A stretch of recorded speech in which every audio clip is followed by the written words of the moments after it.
Hi, people. I wanted to give you another look at this problem. What I typically would have done in class is look at an analysis of torques around a different axis. So we're going to keep the fact that we have an mg here,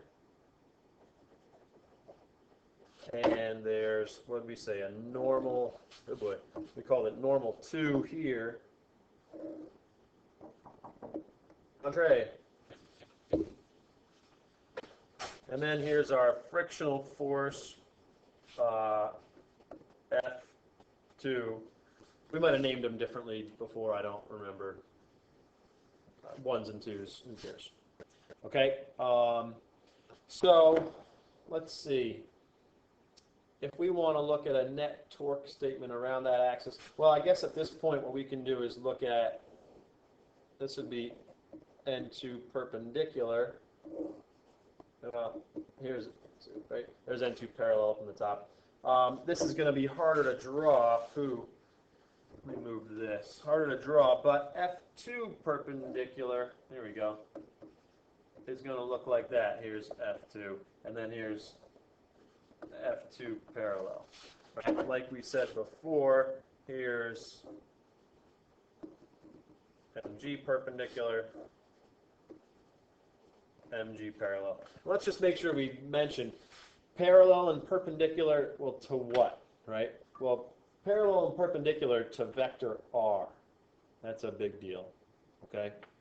We always want the component of a force that's perpendicular to the vector R. And the vector R is either going to be this that goes from the axis to where mg acts, or from the axis to where, I don't know if you can see those, to where those forces act.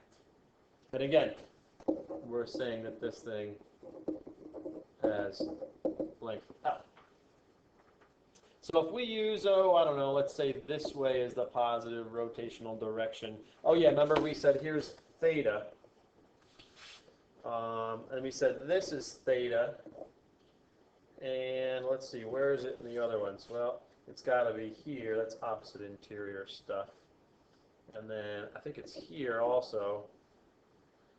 Pretty darn sure about that. Yep. Yep. It is. Okay, so if we write a net torque statement about axis 2, let's see, the positive torques. Looks like there's a torque from mg. There's a torque from F2. There's a torque from N2 that would try to make this thing rotate in the negative direction that way, right? The other two are positive. So this is going to be R to mg times mg perpendicular plus R to F2 times F2 perpendicular minus, oh, I don't know, why don't we just say it equals R to N2 times N2 perpendicular, right? I move this over here and set equals. Okay, this is, let's see, R to mg, L over 2. mg perpendicular. Perpendicular is going to be cosine, right? Adjacent to the angle. R to F2 is the whole L. And so that's F2, let's see, perpendicular. That's going to be opposite this angle, right? So that means sine. And R to N2 is L. And N2, well, it's adjacent, so that's a cosine.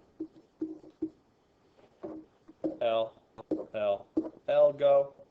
Hey, remember this follows our rule, right? Mg is an up and down, we use cosine.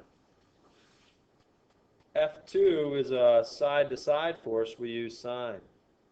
N2 is an up and down force, we use cosine. So remember, that fits our little rule. You find one that works, and then, sort of apply that convention to any other forces. What I mean by that is, if an up and down force, you figure out, oh, I definitely use cosine with that one. Any and every up and down force will also use cosine. And therefore, every horizontal force will definitely use sine. And again, what are we trying to solve for? I don't know. It doesn't matter. You know enough stuff right now that if there were one of these unknowns, you could find the other stuff. Or yeah, if you knew the other, whatever. You know what I'm saying. If there's one unknown, you could find it.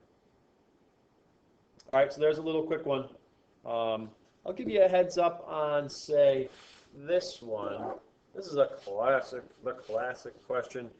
We got the wall here, and this is like what we call a boom, and there's a rope that attaches like that, right?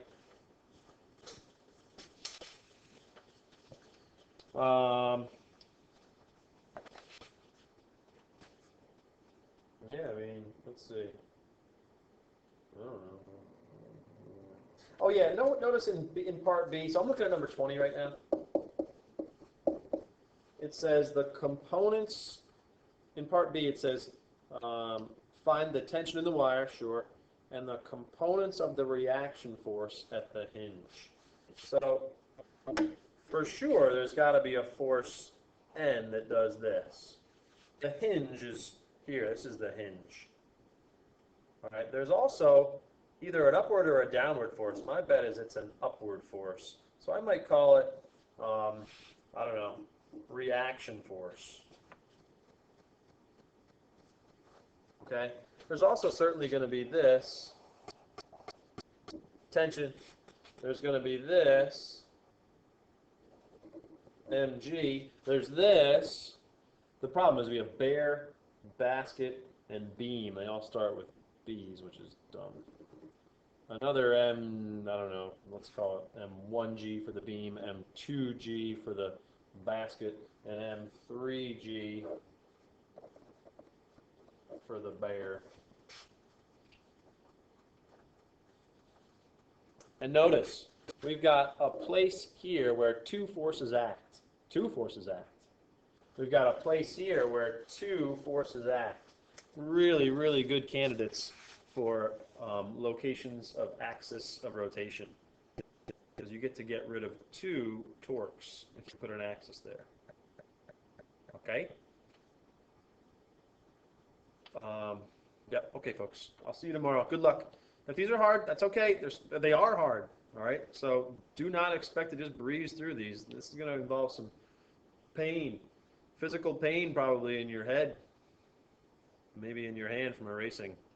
So, but just do your best, folks, all right? Don't just give up and say, couldn't do it, didn't have any idea. I don't want to hear that. See you tomorrow.